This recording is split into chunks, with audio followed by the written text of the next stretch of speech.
At this time, I'll call the October 7th York County Council meeting to order. Our first order of business is invocation and pledge of allegiance. I'll recognize the Honorable William Roddy from District 4. Please stand. Usually we start off with a prayer, but tonight I just want to ask everybody to close their eyes and think about what's going on in this world and how blessed we are to be here in York County, out of harm's way, and how truly blessed we are. We see all the images on TV across the world, so I want to make sure that we give thanks and also ask for blessings and speedy recovery for those who are impacted by the hurricanes.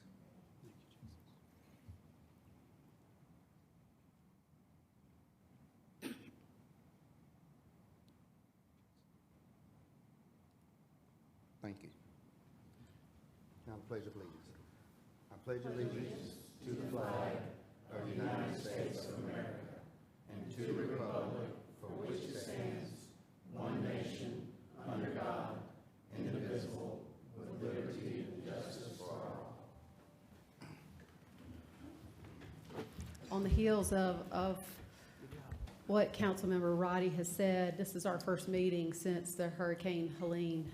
It's amazing how just a few days can change your whole life and your perspective. I think it does help us all keep things in perspective. On behalf of the council, I do want to say thank you to York County. There has been a lot of work that has been done. There has been a ton of people that have been without power. They have been restored.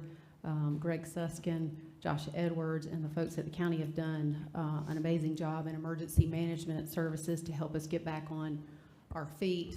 In terms of locally, I don't know if you saw recently, FEMA has declared this area eligible for individual as well as public assistance, and that information is available on the public website. And I am very proud of the fact that our county has also stepped up to do some help with our folks in the western North Carolina area who have really seen some devastation that I don't think any of us could have ever imagined. They are putting together some trips to go there. If you will go and pay attention to our county website, if you want to contribute or donate any items, you can do that here. You can also do it at the Heckle Boulevard location, which is at 1070 on Heckle.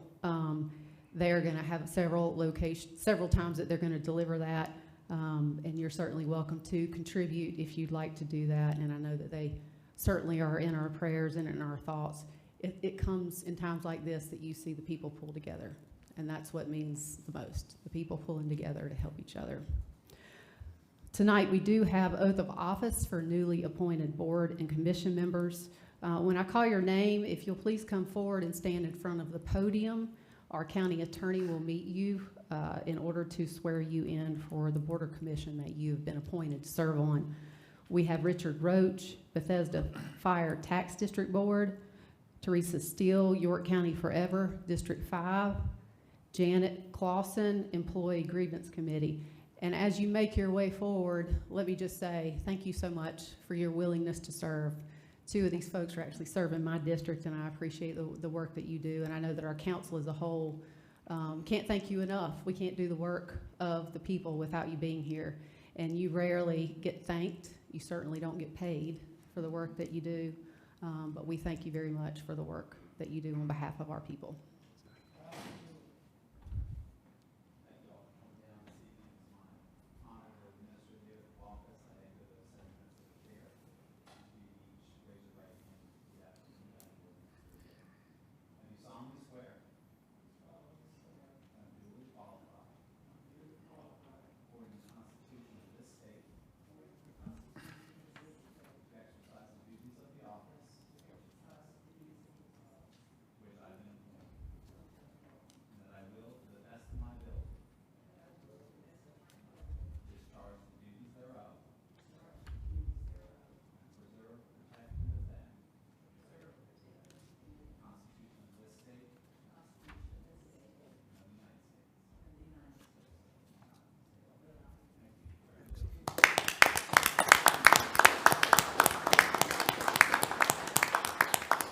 Thank you again to you folks for agreeing to serve our community.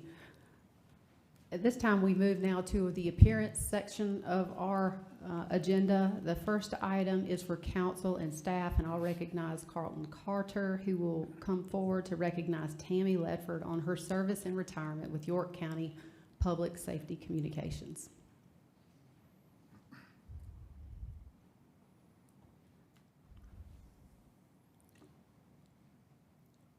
Come on down.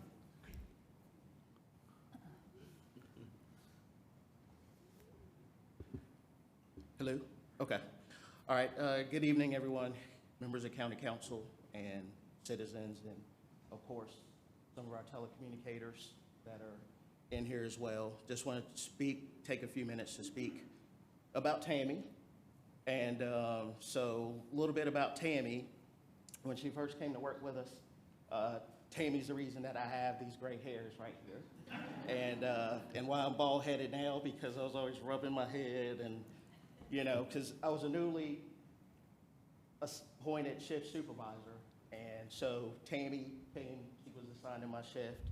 So normally you kind of have an agenda, you know, when you welcome new folks and kind of lay things out and you try to get to know them. And, you know, Tammy was complete opposite of that. She came in and she was very vocal, very matter of fact about things, and she didn't hold back from saying what was on her mind. So me being in my early 20s, like I said, you know, a fresh supervisor, she kind of, you know, threw me into a whirlwind of how to, you know, work through all of that. So, but moving beyond all of that, just a couple things about Tammy is that, so Tammy's been, or I've known Tammy for 24 of the 28 years that I've worked for the county. I'm the operations manager now. And so learned a lot about Tammy, and when you work with someone that long, you almost become family. So, and they actually sometimes treat you better than you do your own family because you spend more time with them when you're working 12-hour shifts.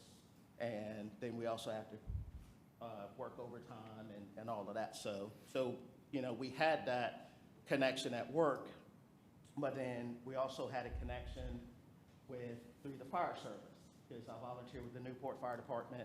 Tammy was with the Bethesda Fire Department at the time, so, you know, so we would run structure fires together and fire alarms, and so we'd actually end up working together out on fire scenes, volunteering her time, and also she was an EMT with York Rescue Squad as well, and so, you know, I volunteered with River Hills and worked for Piedmont, and so we would also meet out on incidents that may require multiple ambulances. And also, but, you know, with saying all of that, you can see that Tammy was very passionate about helping her community. So not only from the paid aspect, working at the 911 center, but also volunteering her time, you know, helping the community. And that was in addition to her family. You know, she has a son and a daughter, TJ and Asha, excuse me, that, you know, that she was raising as well. And so all of that went into the mix as well. So, and then kind of moving beyond that, I bring up the fire and the EMS because that is a good background to have in our profession, because it helps you to understand what is actually happening in the field. Because when new dispatchers come online and they start hearing certain statements made over the radio, and they're like, what does that mean? You know, what are they doing? And so with her background, she was able to explain a lot of that to the new folks, you know, once they came online. So, and with that being said, she moved into a training officer position on shift, also an assistant supervisor at that point as well. So she was starting to take on more leadership within the agency. And then also, like I said, just helping to train and mold the new folks as they come in as well. So one other thing about Tammy is that accountability that I would like to mention is that she always held herself accountable, and especially once she moved into a supervisory position. And that's something that's important to have, because we're all human. Sometimes things happen, and sometimes it's like pulling teeth to get, you know, the truth out of people, but that wasn't Tammy. So Tammy would call me, and it'd be like 3 o'clock in the morning, and she would call me all upset. Carlton, this just happened. I'm so sorry. And, and I'm like, let me wake up a minute, get my bearings together. And so, we would talk about what occurred and obviously would have to look into it and if anything needed to happen, she was one that, like I said, really held herself accountable and, was from that aspect. So she also, one thing she did was she liked to motivate her shift. And so, to push them to go above and beyond. And so, each month, she would sit down and look at numbers because everything we do is tracked through some sort of reports. And so she would actually sit down monthly with those numbers and would see, which person on the team, like I said, worked harder, went above and beyond, and would, work to acknowledge them for their achievements.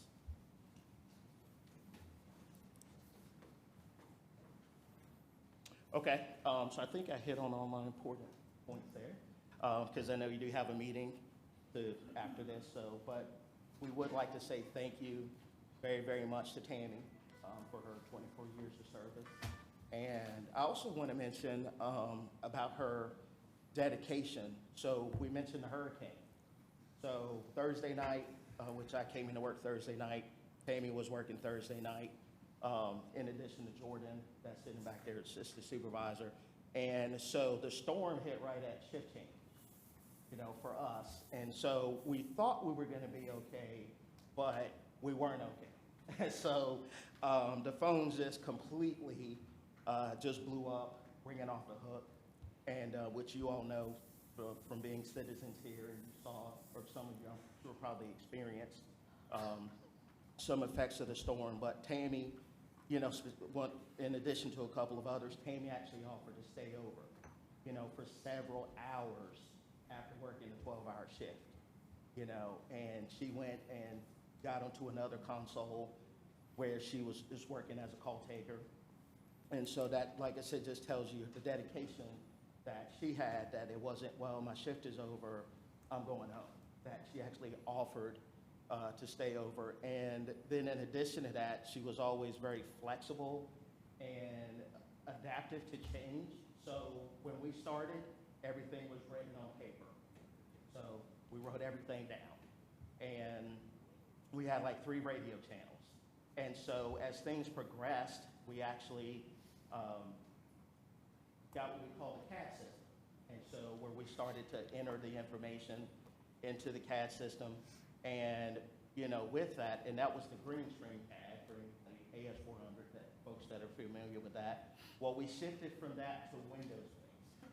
And then we also moved from, when I mentioned the 3 radio systems, to a multi-channel radio system now where all the firefighters and paramedics and EMTs and animal control and coroner's office and even some other entities can all communicate with each other now, which is a great thing.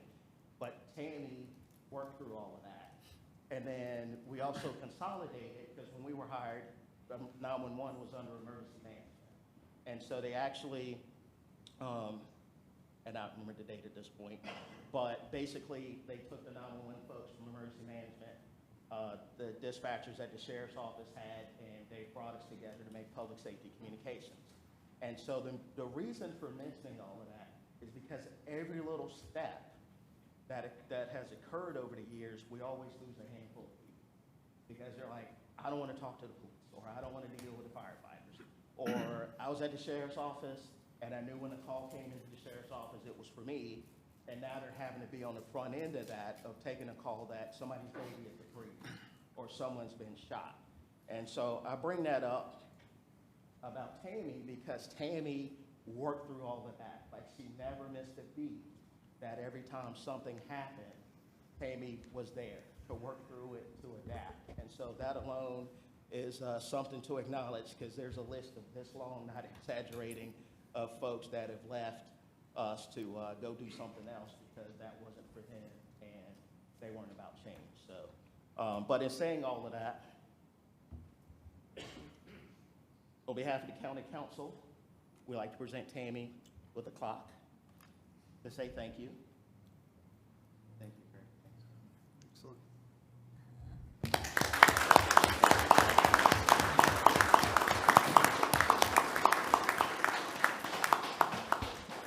Carlton, thank you for your words on behalf of your colleague. I feel like you could have talked all night long with all those stories that you could have had. 24 to 48 years, that's a long time, but we do want to say thank you.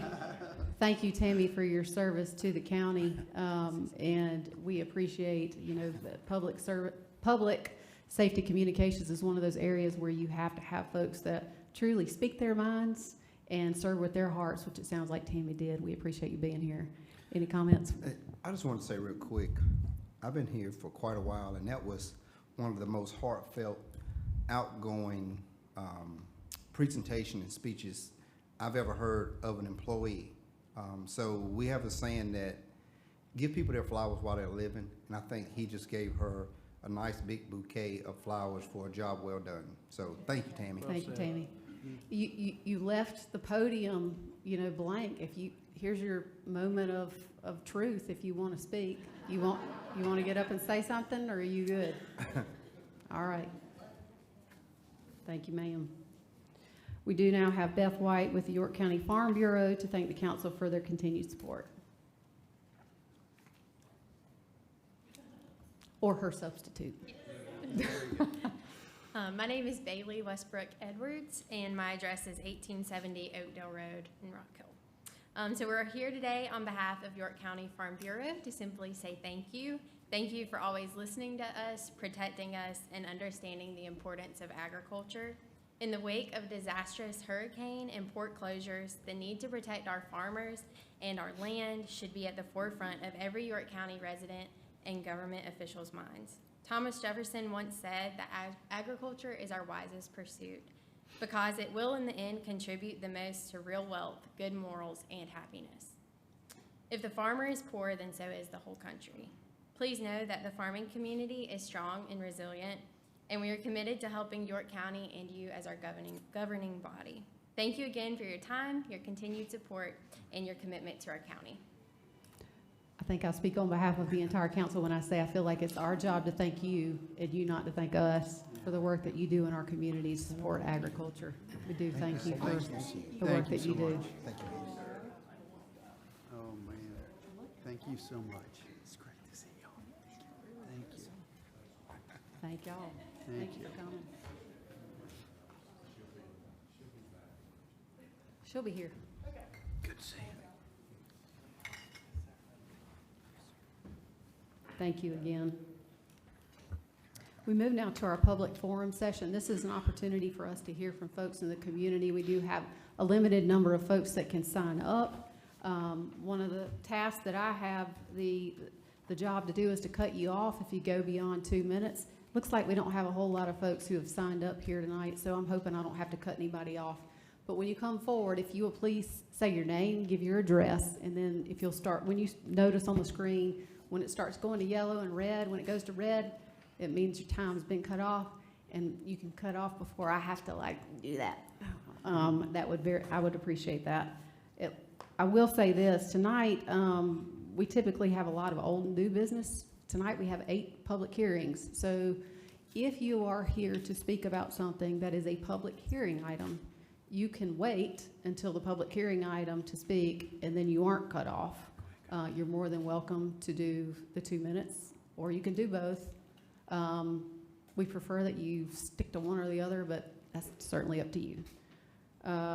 Several folks have scratched out their names, so I'm not sure. I will read out the ones that are not scratched out, and if you thought you had 2 minutes and you wanted your 2 minutes, you can raise your hand at the end and we'll figure that out. First individual, James Turner. You'll wait? Okay. Terry Jackson? I'll wait. All right, you'll wait too. Lloyd Cash? I'll wait. All right.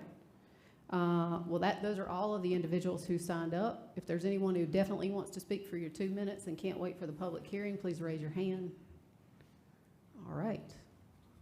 That concludes our public forum. Do we have a motion on consent agenda? Motion to approve. Second. Motion and a second. Any discussion? All those in favor say aye. Aye. Any opposed? Hearing none, consent agenda is approved. We move now to our first public hearing item. Rezoning action, hold a public hearing and consider first reading, case number 24-40, tax map number 103-00-00001, to rezone from RUD to AGC, .88 acre portion of a 218 acre parcel in District 3. Mr. Bueno? Yes, as the chair stated, this is an application for a portion of a parcel that's just under an acre. The overall parcel is over 200 acres, and it's to go from RUD to AGC on Hickory Grove Road. So the applicant is proposing here to eliminate split zoning. On the left, you'll see there's just a tiny sliver of mint green RUD compared to the overall forest green that represents agricultural conservation. So they're looking to create one new 5-acre parcel elsewhere on the larger 218 acres. In order to do that, they just need to cure that split zoning. So staff recommends approval. It's consistent with the comp plan and future land use map. You can see the future land use map designation is agriculture for this area. And more than 99% of the parcel area is already zoned AGC. This will also eliminate the split zoning status. By a 6-0 vote, Planning Commission also recommends approval. Any questions for staff before we open public hearing? I thought the burning question would be, why is this little piece in the middle of everything even RUD? It's just one of those historical anomalies. Parcels were divvied up along railroad tracks, which is present here, school districts, all, you name it, there's a way to cut up parcels back in the day. There's no structure currently on the property? Not in the area that has AGC on it, or RUD, excuse me. Okay. Anyone else? Yeah, real quick. So that's not part of the right-of-way right there, Jim? No. It's not. Okay. All right, is Okay, there very good. anyone here who wishes to speak against this request? Is there anyone who wishes to speak in favor? Move to close. Second. We have a motion and a second to close the public hearing. Any discussion? All those in favor say aye. Aye. Any opposed? Hearing none, public hearing is closed. Do we have a new motion? Motion approved. Second. Motion and a second to approve. Any discussion? All those in favor say aye. Aye. Any opposed? Hearing none, motion carries unanimously. Moving now to item number 2, rezoning action. Hold a public hearing and consider first reading 24-41, tax map number 635-000048, to rezone from RSF 40 to RSF 30, 1.57 acre parcel in District 6. Mr. Bueno? Yes, this request on Forest Hills Circle, just over 1.5 acres. They are looking to go to RSF 30 from the existing RSF 40, and the purpose is to subdivide the existing parcel into 2. So they want to have 2 lots here, each of at least 30,000 square feet. So staff recommends approval of the request. It's not consistent with the comp plan and future land use map. If you look on the map on the right, this is designated for neighborhood residential, which would be more appropriate for the RMX districts. However, this is an existing neighborhood. It is one of the largest lots in the neighborhood, so certainly subdividing it to be of a similar size to those in the area makes sense. And by a 6-0 vote, the Planning Commission also recommends approval. Any questions for staff? I guess the only question I would have is why would staff determine that this is inconsistent with the comp plan again? I'm not sure I understand. So the future land use designation here in that tannish color is neighborhood residential, and that aligns itself with the RMX 20, 10, and 6 districts. But this proposal is less density? Correct. So the comp plan would suggest a more appropriate rezoning request would be to a more dense district. I still have heartburn with the fact that that we would have any kind of opposition to something that is less dense than what they could be allowed to do by right or under the comp plan. That still is always a confusing interpretation to me. Any other questions for staff before we open public hearing? So our comp plan would be calling for it to be split more than just into 2 acres? I mean, 2 lots? So if you take the comp plan literally, as opposed to as a guide, then it would suggest that, yes, you would want it to be rezoned to a district that would allow lots as small as 20,000 square feet, 10,000 or less. But here, staff and planning commission see that it's suitable to go to RSF 30. Any other questions for staff? All right, is there anyone here who wishes to speak against this request? Is there anyone who wishes to speak in favor? Move to close. Second. We have a motion and a second to close public hearing. Any discussion? All those in favor say aye. Aye. Any opposed? Hearing none, motion carries. Do we have a new motion? Motion to approve. Second. Motion and a second to approve. Any discussion? All those in favor say aye. Aye. Any opposed? Hearing none, motion carries unanimously. We move now to item number, are we at 3?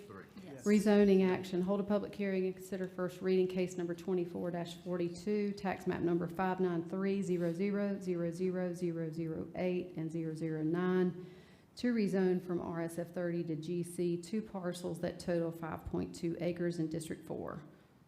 Mr. Bueno. Yes, these application properties is 2 parcels, just over 5 acres. They're on Hurlong Court.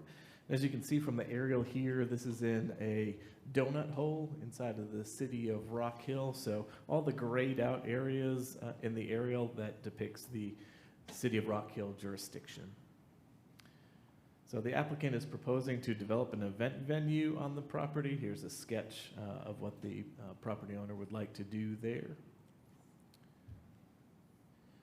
So here's what that might look like in context with the existing area in the city. So you can see there's residential to the west and south, and there's commercial along Hurlong Avenue to the north. So this is a municipal infill designation in our comp plan. So when that occurs, we reach out to the jurisdiction involved to see what their comp plan might suggest would be an appropriate land use for the area. In Rock Hill's plan, the city calls for this to be neighborhood residential. So this proposal is not in keeping with their comp plan, therefore it's not in keeping with ours. So staff recommends denial. It's not consistent with the comp plan. The use is not consistent with the surrounding uses that are in the city. So everything around it is either residential or commercial to the north on Hurlong Ave. And a more appropriate use of the property, according to our mutual plans, would be to either develop it by right as RSF 30, which allows residential uses, or to annex it into the city to explore what other opportunities that would function if it's rezoned into the city. So staff recommend denial, and by a 6-0 vote, Planning Commission likewise recommends denial. Any questions for staff? I would ask, what's allowed by right under RSF 30? So that's primarily residential uses. It does allow a couple of non-residential uses, such as churches and schools, but it's predominantly residential. So what's the density allowed under RSF 30? 30,000. So it would be a 30,000 square foot lot. I can look up the density for you, but off the top of my head, believe it would be about 1.5 dwelling units per acre.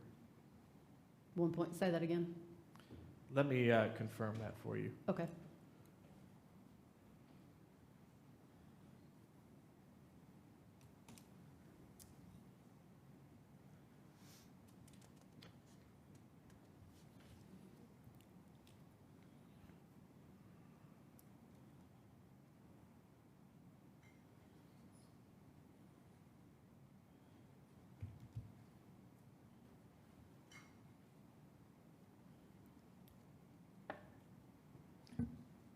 Yes, so RSF 30 would be 1.5 dwelling units per acre for single-family detached.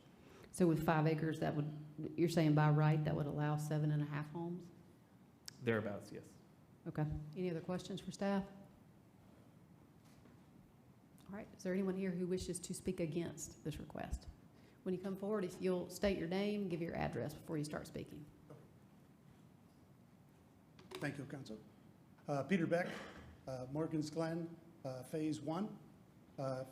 1524 Herlong Court. The HOA president there on that phase. And we have a number of residents here from the Phase 1 and 2 that are against this proposal. And we agree with the planning as to deny it. Thank you, sir. Thank you. Is there anyone else?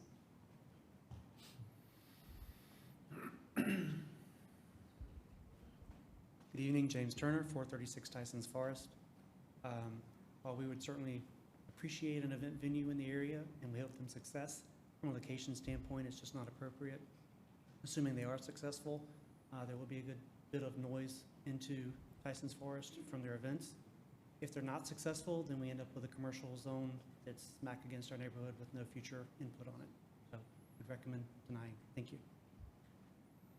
Is there anyone else who wishes to speak against? Linda Beck, 1524 Herlong Court.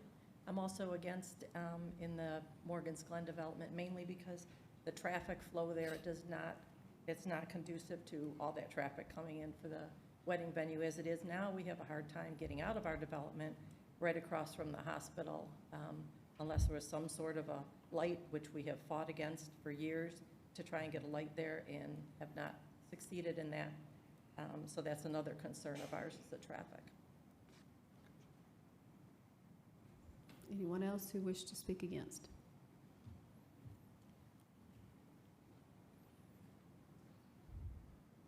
My name is Terry Jackson. I live at 1654 Jonesberry Drive in Tyson's Forest.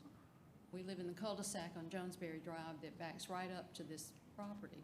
We've been there since 1998, and this lies adjacent to a nursing home, a drug rehab center, and 3 neighborhoods. And this pond area also has surround sound. It magnifies all the sirens that go to the hospital, barking dogs, loud trucks. So I can imagine what music from an event venue might encounter to us, so I'm against it. Thank you. Ma'am?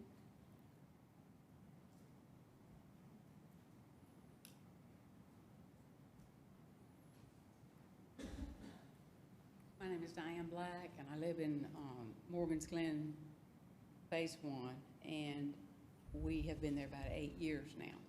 And to turn this property over to commercial would be bad for the lot. It's a senior citizen area, and we have trouble enough with the fire trucks and the ambulances trying to get in to help anyone else in one of the homes as it is. That would really be an awful lot of traffic in there.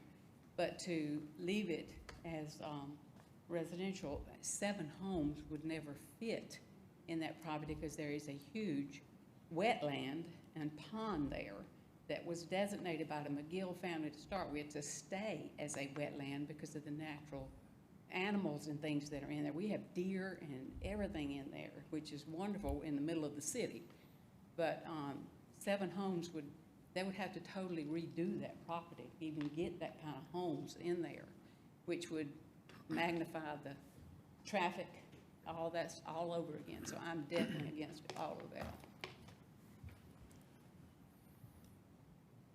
Is there anyone else who wishes to speak against? Is there anyone who wishes to speak in favor? If you'll come forward, give your name and address. I'm sorry? We both come. Sure. My name is Eric Hillman, 7113 Anchorage Lane in Tkac. Casey Hellman, 1310 Irish Drive, Charlotte, North Carolina. So as a 35-year businessman in Charlotte, North Carolina, who lives in South Carolina, when you're a father of 2 daughters and both daughters are in business for themselves, and when Casey came up and said, "Hey, Dad, I'd like to look at doing a wedding venue somewhere," we started searching areas, and I said, "Well, do you want to put it in Charlotte, because that's where you live?" She goes, "I grew up in Fort Mill." She goes, "I think having a wedding venue in historic York County is a lot better than in Charlotte. There's not a lot of venues." One of her best friends is a wedding planner. We started looking around, and by the grace of God, we found this little piece of property. It's set perfect for a wedding venue. It's set perfect the way it's set up with the little dam at the end. It would have been beautiful to have a a little gazebo put over the dam where you could get married over the dam. And there wasn't very much in Rock Hill. When I talked to Deanna at zoning, she said, Eric, you're gonna have to go to DHAC because there's no way they're gonna approve it, or go to York County and get annexed in. And I said, respectfully, Casey, being a female and wanting to have her own business, wanted it to be in York County. If it was Rock Hill, we wouldn't looked at it. When we purchased the property, we knew it was residential. But we didn't think, because of the wetlands, it was really unusable. It was set up perfect for a wedding venue. Did not think there would be any kind of issue getting it transferred over because the hospital is right beside it or right behind it. Medical is all around it. And we did know that there was residential. When we came in, there is a house structure. The unhoused were living there. When we went into the home, there were needles, there were drug bottles, there were drugs in the house. We cleaned the house out, we cleaned the property up, we cleaned all of the wetlands up, and we took care of it. When the hurricane came, we had trees that came down. We got the trees down immediately because we knew we wanted to take care of this property. Coming here and having neighbors that aren't in favor of us having a business there, that's not a place that we want to do business. We want to do business where people want to have us come in. So talking to Casey, because we have neighbors that aren't in favor of us coming in, we're going to pull the zoning. We feel like that it's a perfect spot. DHAC approved us for a septic system. When they came out, they thought it was a great spot. That's why they approved it. They could have, and when I talked to Deanna, she said they're never going to approve you, and they did. Being a police officer in TKK from 1992 to 2001, I went through 9/11, and I saw what neighbors did when they pulled together. I'm sorry, but we don't want to be in a neighborhood where our neighbors don't want us there. So we are going to pull, and we'll just let it go back to the way it was. Thank you, sir. So you are withdrawing Yes, your ma'am. application? Yes. Yes. All right. Mr. Kendry, what's the appropriate action here?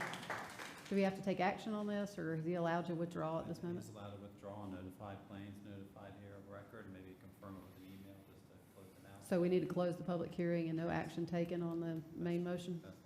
You can move to accept the withdrawal. Thank you, sir. Thank you. Appreciate that. Thank you. All right. I don't see any need to continue the public hearing. Do we have a motion to close? Move to close. Motion and a second to close public hearing. All in favor say aye. Aye. Any opposed? Hearing none, public hearing is closed. Do we have a motion to accept the withdrawal? Motion to accept the withdrawal. Second. Motion and a second. All in favor say aye. Aye. Any opposed? Hearing none, withdrawal is accepted.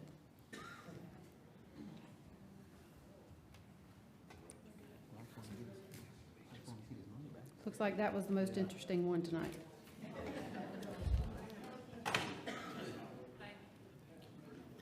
Yes, sir. All right, we're going to go ahead and move now to, You know, as citizens are leaving, it's almost worth recognizing what just happened with Mr. Hillman. That was incredible. Listening to the neighbors and making a really good decision that's in the best interest of the citizens of the area. that wiped out our audience too. Yeah, it did. But that's pretty incredible. I'm glad we got to witness that tonight. We are moving now to item number 4, our public hearing, rezoning action, hold a public hearing and consider first reading, case number 24-44, tax map number 721000014-065 to rezone from UD to GC, 2 parcels that total 4.7 acres in District 7. Mr. Buono? Yes, this application covers these 2 parcels here on the west side of 21. So the applicant here is proposing to develop the property as a small commercial center. The proposal here is to include auto parts retail, oil change services, a quick service restaurant, and a daycare facility. Those proposed buildings are highlighted in purple, so you can see the conceptual layout of what that site would look like. And here's that site again with those buildings in purple situated on the existing area on 21. Staff recommends approval of the request. It's not consistent with the comp plan and future land use map. So if you look at the map on the right, it's I-77 corridor employment. So that designation is really looking for light industrial, office and institutional, and business and technology parks for target industries. However, there is a significant presence of GC. If you look at the map on the left, that deep red color is general commercial, so the parcels adjacent. There's parcels on the east side of 21 on both sides of Regent Parkway that are general commercial. The uses that they're proposing here are compatible with the area as well as any other uses in the district. And this would also remove another parcel from the Legacy UD district. By a 6-0 vote, Planning Commission also recommends approval. Any questions for staff? Do we have anyone here who wishes to speak against this request? Anyone who wishes to speak in favor? Move to close. Second. Motion and a second to close public hearing. Any discussion? All those in favor say aye. Aye. Any opposed? Hearing none, public hearing is closed. Do we have a new motion? I make a motion, we approve. Second. Motion and a second. Any discussion? All those in favor say aye. Aye. Any opposed? Hearing none, motion carries unanimously. Moved out to item number 5, rezoning action, hold a public hearing and consider first reading, case number 24-45, tax map number 72100000001 to rezone from UD to LI, 4.49 acre parcel in District 7. Mr. Buono. Yes, this application is just a little bit north of the last case. It is addressed on Terry's Road, but it does have frontage on Highway 21 as well, just about 4.5 acres. So the applicant here is proposing to develop the site with an enclosed boat and RV storage facility. So all of the colors there, aside from the blue stormwater management ponds, are the buildings that would be on site. Here's what that looks like in context with the area. Staff recommends approval. It is consistent with the comp plan and future land use map. Vehicle storage itself may not represent target employment, but certainly the LI district is a target district for the I-77 corridor employment future land use map designation. It is adjacent to a parcel that is zoned LI, and the district is compatible with the surrounding uses. And additionally, it would remove another parcel from the Legacy UD district. By a 5-1 vote, Planning Commission recommends approval. Any questions for staff? Can you go back one slide, please?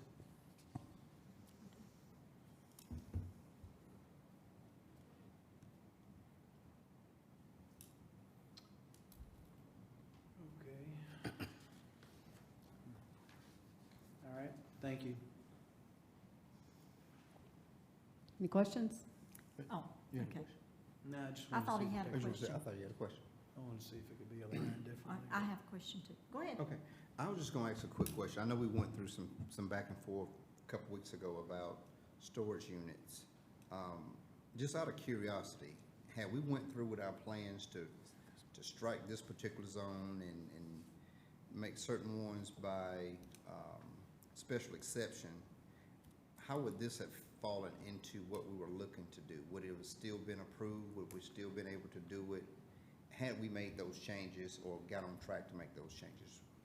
So the use that the applicant has proposed for the site is boat and RV storage, vehicle storage. It's a distinct use Okay. from self-storage. Okay, gotcha. Thank you. Okay. Am I done? Yeah, we're good. Okay.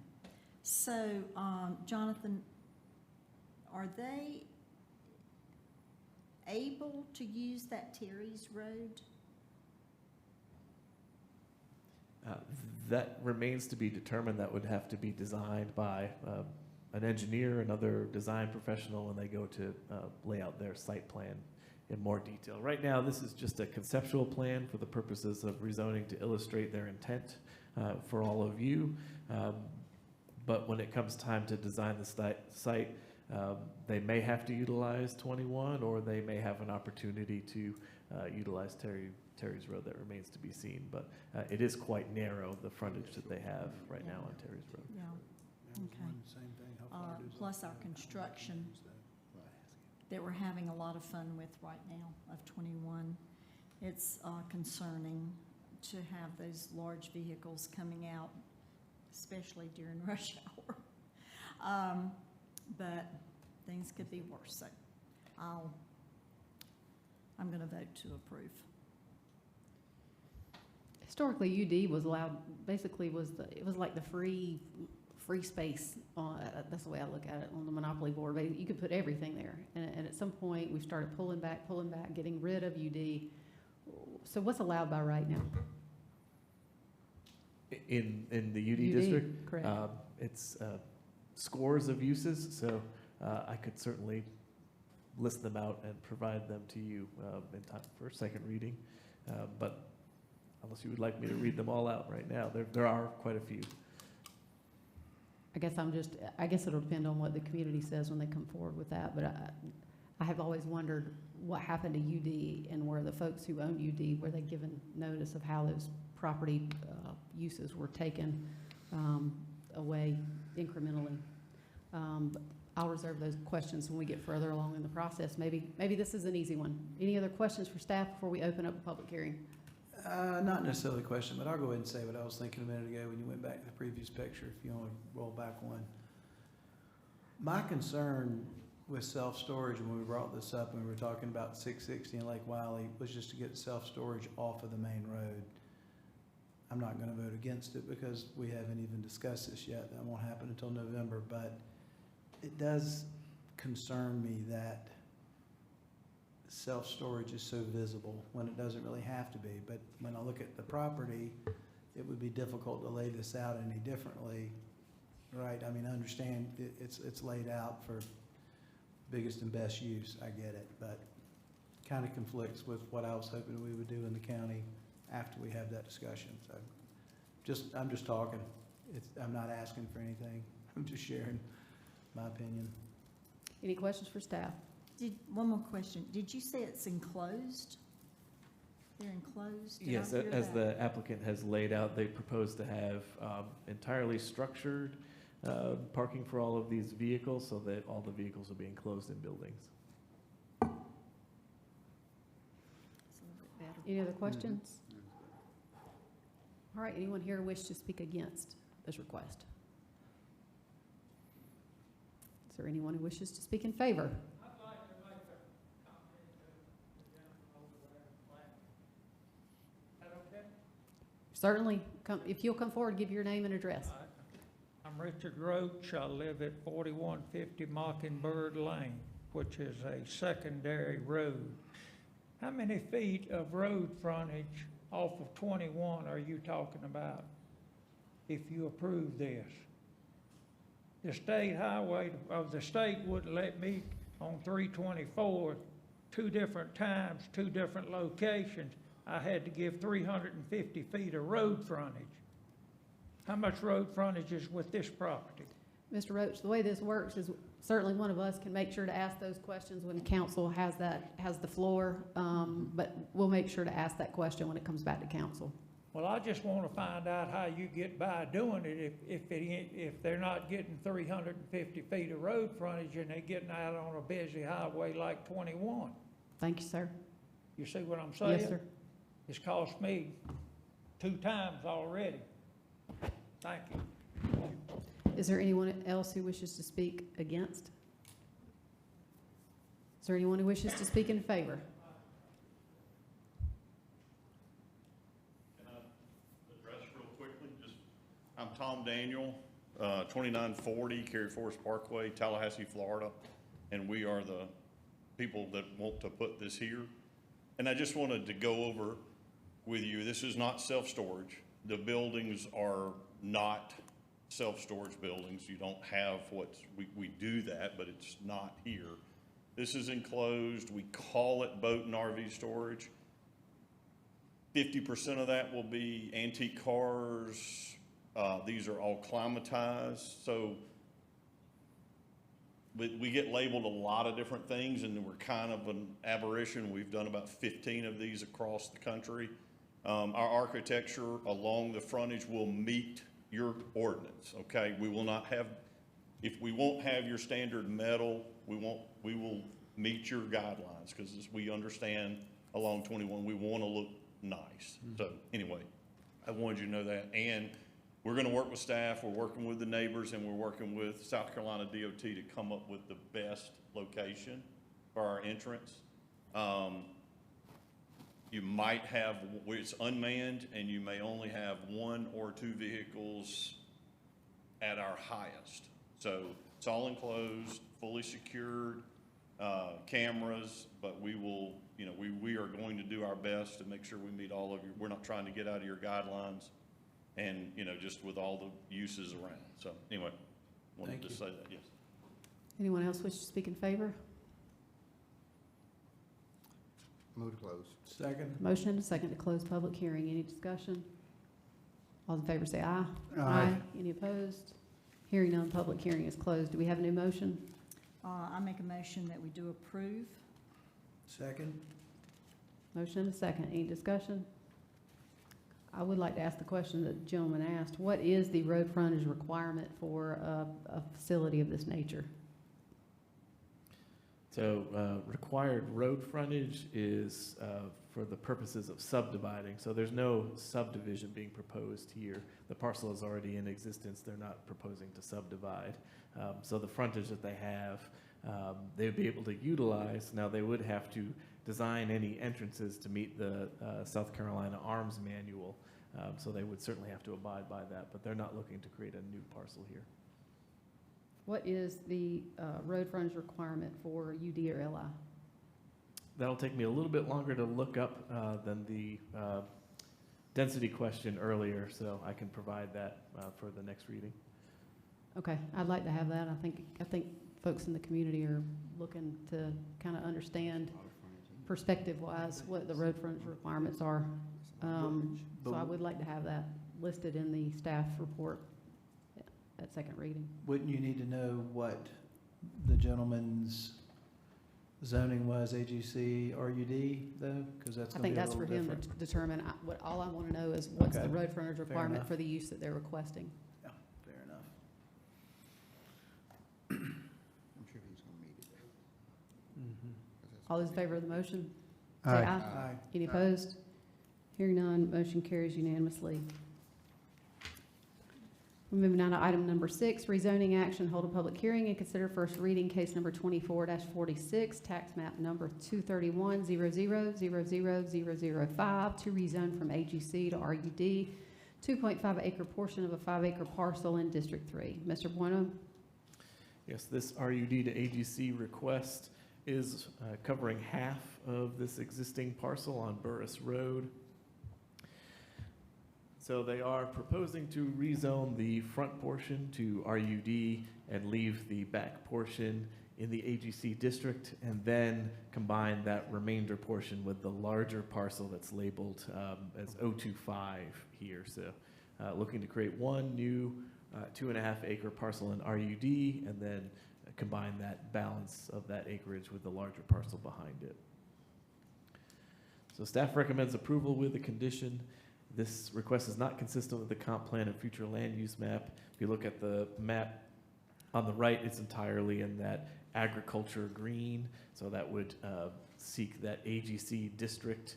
However, there is RUD present in the vicinity, as is both RSF 40 and RSF 30. There are other properties that are under 5 acres in the area, and this particular property is not currently being used for farming.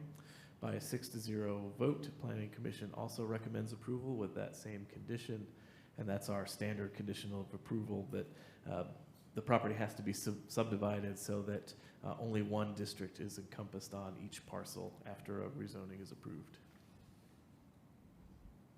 Thank you, Jonathan. Any questions for staff? Mr. Roddy? You mentioned there are other RUD parcels in the area. About how many are in that immediate area? So if you look at the map on the left there, that's the mint green color. Those are the RUD parcels. So if you're looking for a tabulation within a certain distance, I can certainly provide that. Okay. Any other questions for staff? Is there anyone here who wishes to speak against this request? If you'll come forward, give your name and address.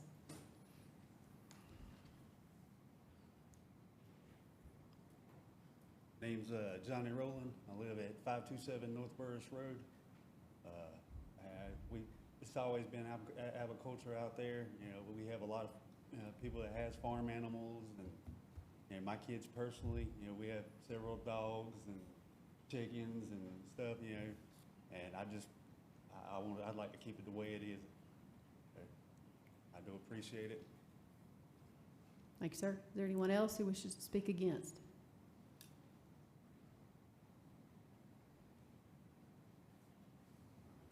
My name is Lloyd Cash. I live at 2382 Openwood Court. I live right around the corner from there. With cutting this up, all the parcels out there when that land was sold was 5-acre lots. That was the smallest then. And he said there was a bunch of lots that were smaller than 2 acres or 2.5 acres. I don't know where they're at. Because all the parcel that I bought down in there was 5 acres. And what's that gonna do for the road frontage right in there? And how's he gonna get back to the other parcel? What kind of road frontage is that gonna give him right in there for all that, after subdividing all that? Thank you, sir. Thank you. Is there anyone else who wishes to speak against? Is there anyone who wishes to speak in favor? Move to close. Motion and a second. Chrissy, Mayor. Motion and a second to close the public hearing. Do you want, Well, any discussion on the public hearing? We'll have a motion after that. Any discussion? All those in favor say aye. Aye. Any opposed? Hearing none, the public hearing is closed. Do we have a new motion? Motion to approve. Motion approved. Second. Motion and a second to approve. Any discussion?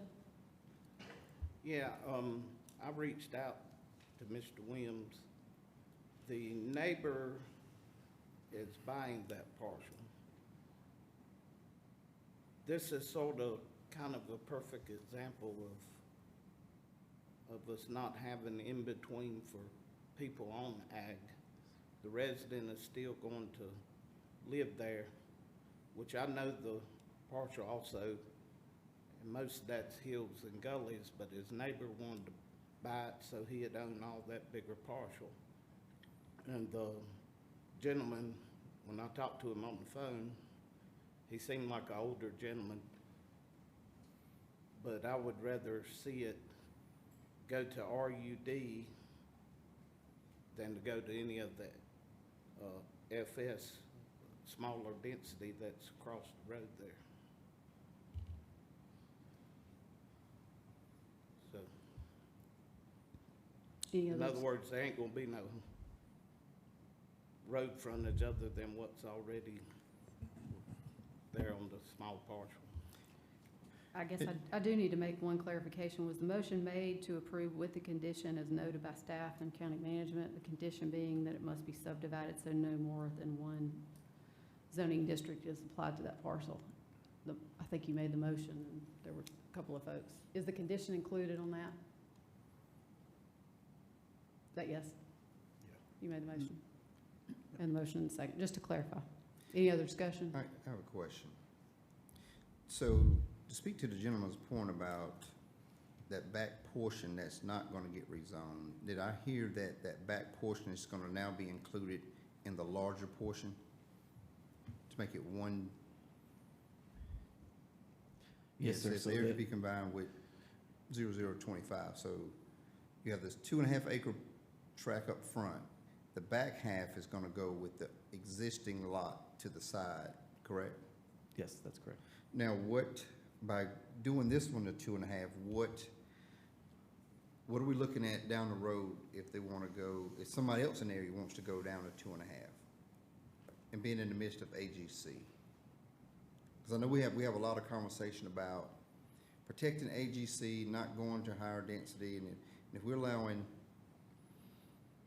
2.5 acres amongst 5 acre tracts, you know, somebody else is gonna wanna sell off 2.5, somebody else is gonna wanna sell off 2.5. Are we setting somewhat of a precedent in an area that's AGC and some smaller, but, you know, are we opening the door to more RUD in the area? So this application is an interesting one in that there's an inherent conflict between what the comp plan recommends, which would be that this entire area be agriculture, and what the existing zoning is. So if you look at the existing zoning map on the left, AGC is probably the least represented district just in this snapshot. So, you know, there is RUD, there's RSF 30, there's RSF 40 in the yellow and the gold there. So while the planning looks at it as this is an agriculture area in the future, the current zoning says it's less agriculture than really anything else that's already there. In transition. Okay. Any other discussion? All those in favor say aye. Aye. Any opposed? Hearing none, motion carries unanimously, first reading.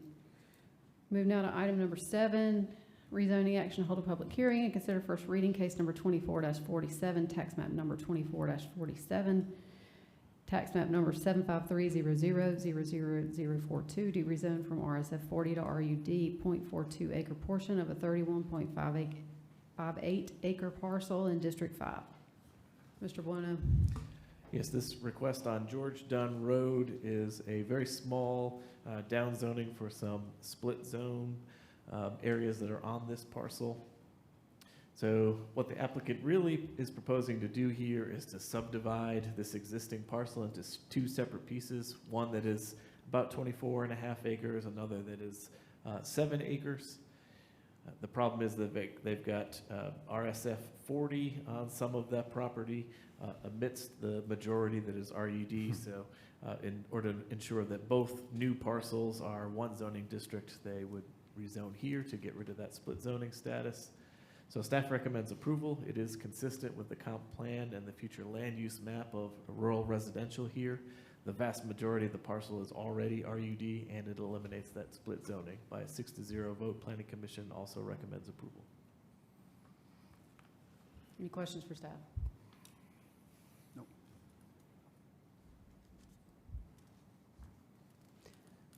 Is there anyone here who wishes to speak against this request?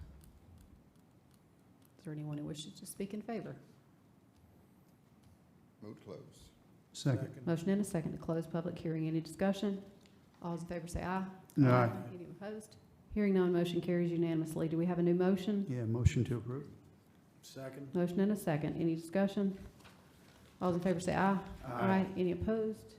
Hearing none, motion carries unanimously. We move now to item number 8, council to hold a public hearing and to provide third reading of an ordinance to authorize the sale of property identified by tax map number 59402040002 and situated on 166 and 210 Dotson Street, Rock Hill, South Carolina, to entertain an existing offer to purchase the parcel, to authorize the execution of a contract and sale and deed, to provide for public hearing, and to provide for other matters relating thereto. Any comments from management or staff? Is there anyone here who wishes to speak against this request? Is there anyone who wishes to speak in favor?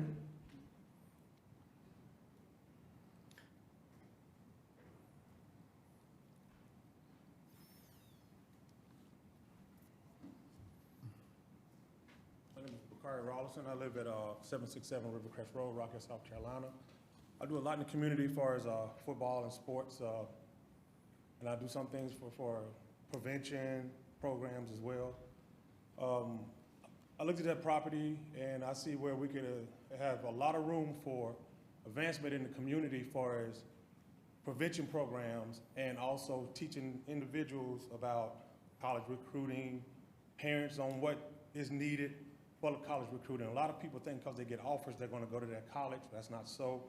Offers is just like selling cars. You may get it or you may not get it. People don't understand that. And I think that if we can educate more of the young individuals that are in school that don't have an understanding, and some of the parents, we can increase more, the word I want to use is like academia. We can educate more people. And we can also reduce crime from within the schools by getting more guys to understand and get them educated, pushed out to a lot of the other colleges. Because we can bring colleges in, and we can also get those kids recruited. And what we need basically is a hub here in this area. If we had that, that would drastically reduce some crime within the schools, and that would also bring more educated individuals back into our communities that could create businesses and that could be future leaders to help our community to continue to grow. That's one of the things that I want to see happen. And as me leading a nonprofit group, I do have some backing with some things that we do that we can also turn that area into as well. During the holidays, we give out food. I mean, we give out clothes. We do a lot within that community, but when it comes to sports, that's one of my big things. I have a huge name in the college football world. A lot of people don't know that, but I want to get more people educated. I want to get more guys into college. I want to get more people out there and bring them back in our community educated to help our community continue to grow. And I think we have had that area and that facility, we can increase those numbers. That's all. Thank you, sir. Anyone else wish to speak in favor? Motion to close public hearing. Second. Motion and a second. Any discussion? All those in favor say aye. Aye. Any opposed? Hearing none, motion carries unanimously. Do we have a new motion? Motion to approve. Second. Motion and a second. Any discussion? All those in favor say aye. Aye. Any opposed? Hearing none, motion carries unanimously. We do not have any old or new business items tonight. We do have committee reports, Economic Development Committee from Chairman Tom Audette. Yes, good evening. So present at our meeting was Councilwoman Love and Councilman Huckabee. We had a great discussion around our strategic plan as we look forward in the economic development world and how we can continue to move forward. What's exciting about it is one of the outcomes we had that we came out of there was what we call a small business toolkit. In that small business toolkit will be launched to York County, and what it's going to be a website that will allow small businesses, entrepreneurs to go there, look for the information they need to start a small business, look for financing, many different things, and help answer questions. It's one thing that we need in the area to continue on to support our small businesses, and we're looking probably around January time to probably launch this. We are in partnership with the Chamber of Commerce with this, SBDC, and also the COG. So it's exciting, very exciting. Very good meeting. Thank you, Mr. Audette. You got it. I believe you also are going to lead us in the Finance and Operations Committee. Yes, tonight for the finance meeting, Council Member Atkins was there and myself. And as we move forward with the meeting, there were several approvals that we approved tonight. And these were committee approval seats for service. The first one was Stormwater Appeals Board. We made a recommendation for approval of Kendall Holbrook for a second term. Catawba Mental Health Board, recommendation for approval of Sandra Calhoun White for a second term. Leslie Fire Tax District Board, recommendation and consideration for reappointment of Michael Kuruth for a second term. We also had a Accommodation Tax Advisory Committee recommendation for consideration of Ashima Singhal for a first term. And we also had Rock Hill York County Convention and Visitor Bureau recommendation for consideration of Melinda Foster for a first term. We also did approve 2 allocations. So basically, the committee considered approval for allocations of funds for District 4 to Jamie Nichols Alumni Scholarship for the amount of $1,500. The committee also approved allocations of funds from District 4 for St. Mary's Outreach Program in the amount of $3,000. Thank you. Thank you, Mr. Audette. We do not have any citizen concerns tonight. Are there any council member new non-agenda comments before we move into executive session? Yes, oh, go ahead. You go ahead. No, you go. No, I'm good. Well, first of all, I'd like for us to continue to have all the one up in the mountains, even from Cherokee County up for the devastation. I know that when I woke up the other morning and I went out, and when our barns had the roof, and I was all upset and everything, but when the news started coming in, I done fixed one side of it. My problems are minuscule. Yeah. But also, I'd like to shout out to all the farmers to be aware. We had a local farmer a couple of weeks ago. Him and his wife was robbed. And whether you're self-producing farm or not, just be a little leery of who comes up on your farm. We sort of secluded a lot, And some of these folks are getting wise to that.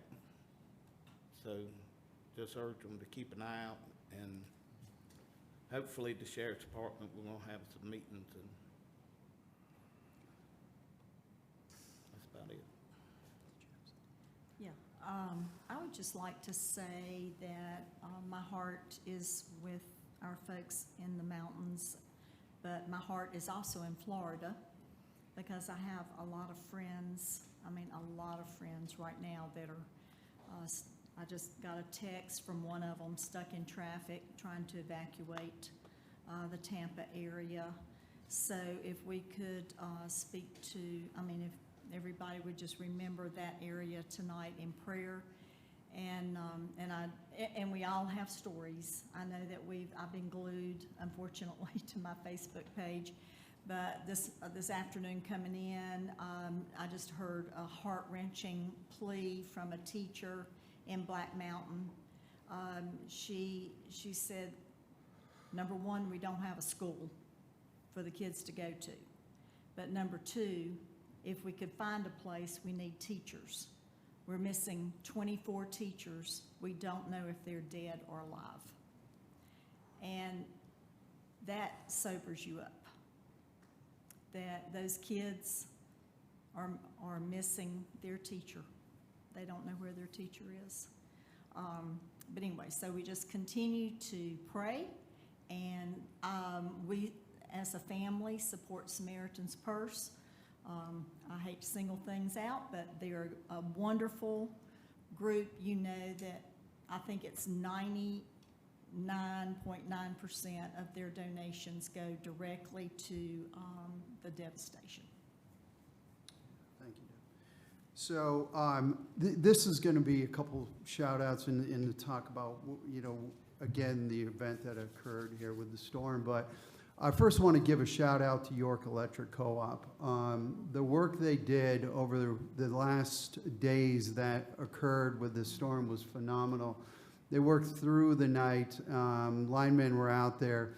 Also, too, with their partnership with Duke, it was amazing. And by the time that they got them back up, and the last person was there were continued updates going out. So again, I want to give them the shout out for the hard work that they did. Also with the hurricane, the outreach that is happening from our local churches has been phenomenal. And I want to praise the local churches and the body of the people that have been participating across all spectrums. My wife and I actually went up on Friday and worked up in Newland area on homes up there, and the devastation was unbelievable. And again, my prayers, my thoughts go out to them. This is going to be a long journey for them, but everybody's participation in the partnership that we're doing is amazing. And again, I do want to also give a shout out to Samaritan's Purse for the work that they're doing. And again, also to York County Emergency Management, et cetera. It's a partnership, but it's also a community outreach. And the community, I want to thank the community. People are stepping up left and right. So a big shout out to them, to the community, and again, in the churches. Thank you. I just want to reiterate, it was news to me to find out that the area qualified for some FEMA assistance. To be sure that we get that up on our website, and whether it's phone numbers, emails, websites. Just to reiterate that, because I did receive some calls asking what kind of assistance. A lot of people, obviously, when the power was out for several days, lost groceries and that kind of thing, and I'm not sure how low the level is going to get to provide assistance, but when your power was out for an extended period of time, unless you have generators and things that back it up, a lot of people did lose those kind of things. But luckily for us, we didn't take a big hit compared to what we're seeing on the news and the devastation that we're seeing. So we're definitely blessed when it comes to that. And this area always seems to be on the, I would say, the giving end, because we're so far inland, we don't take a lot of hits. But at times when we were asked to step up and do for others, whether it's in the mountains, whether it's on the coast, or wherever it happens, that I know this area has a history of digging deep in their pocketbooks, digging deep in their time that they give to help with those efforts. So I don't expect it to be any different this time than it's been in years in the past. So just encourage you to continue to do everything that you can do and that you want to do to help people kind of get through, because our time is coming sooner or later. We're going to be counting on those same individuals to reciprocate those efforts back to us sooner or later. Kind of the same comments, just continue to pray for the people that were affected by the storm, those that are volunteering to help, and those that are donating. Just appreciate what everybody's doing to make a difference. We have amazing people in this county, and I'm very thankful to see so many folks taking a leadership role. And I do want, once again, for folks who didn't hear the beginning of the meeting, if there are folks in the community who want to contribute to help and make donations to the Western North Carolina, you can do that here at 6 South Congress Street from the 8th until the 18th, as well as at the Heckle location. You are, if you can go on the York County website, that's where you can get the most information. There also is support from FEMA and from the state, from SBA loans to individual support. All of that, once again, is going to be, as I understand it, Josh, on the website, as well as Facebook has already put some links out there that folks can follow up on. Is there anything more specific you want to provide so that folks know how to access that? Yeah, that's correct, Madam Chair. I think the best place to go is the link we're going to be sharing all over the place, which is the FEMA link, which explains what's available to folks. And that all people's questions could be answered there. We're also going to be working to set up a location where residents can go and meet and get their questions answered related to FEMA. And that's something that will come later. And we'll obviously share that location when it's set up. Thank you, sir. And the best location for that is the website, York County website. The one thing I did want to add is that I do serve on South Carolina Association of Counties, has several boards and committees that they have at the state level. I do serve on the legislative committee. That is an initiative where the folks throughout the state push for changes at the state level, for changes that the counties as a whole put together. I attended that meeting a couple of weeks ago. There's going to be another meeting before they solidify their policy plan.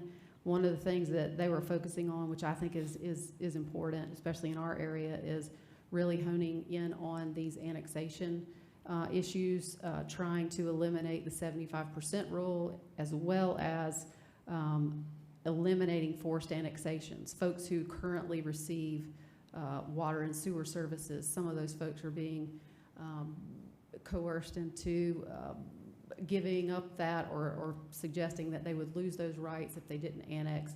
Those are things that I think that one of the policy considerations that the state's looking at. I think that's important. If there's any other legislative initiatives that the council wants to look at, we need to make sure we have that before the next meeting in November. I'll add that too real quickly. So I'm on the South Carolina Association of Counties. I serve on a committee as well, the Revenue Finance Economic Development Steering Committee. We met 2 weeks ago as well. A lot of the issues, there's too many for me to even mention here, but these are suggestions we're making to the General Assembly to consider changes that are in the best interest of the citizens of South Carolina. But if any of you have any ideas or suggestions around revenue, finances, economic development, let me know. Any thoughts that you think would be good for the state, and I'll pass it along to the committee. We meet again in November. Thank you. Thank you, sir. Do we have a motion for executive session? Yes, motion for executive session. We have 3 items that we're going to be speaking of. And the first is a motion for receipt of legal contractual matter project Elixir. Elixir. Yep. Sorry. The second is a economic development update project Universal. And the next one is receipt of legal advice, contractual matter, litigation, and legal update. Do I have a second? Motion and a second. Any discussion? All those in favor say aye. Aye. Any opposed? Hearing none. We'll move straight into executive session. We are out of executive session. No action was taken. Do we have any motions? We do. We have one motion. Council to authorize the retention of Chad Johnston of Burr Foreman and John Robinson of Smith Robinson as outside defense counsel as discussed in executive session. Second. Motion and a second. Any discussion? All those in favor say aye. Aye. Any opposed? Hearing none, motion carries unanimously. Do we have a motion to adjourn? So moved. Motion adjourned. All in favor say aye. Aye. We are adjourned.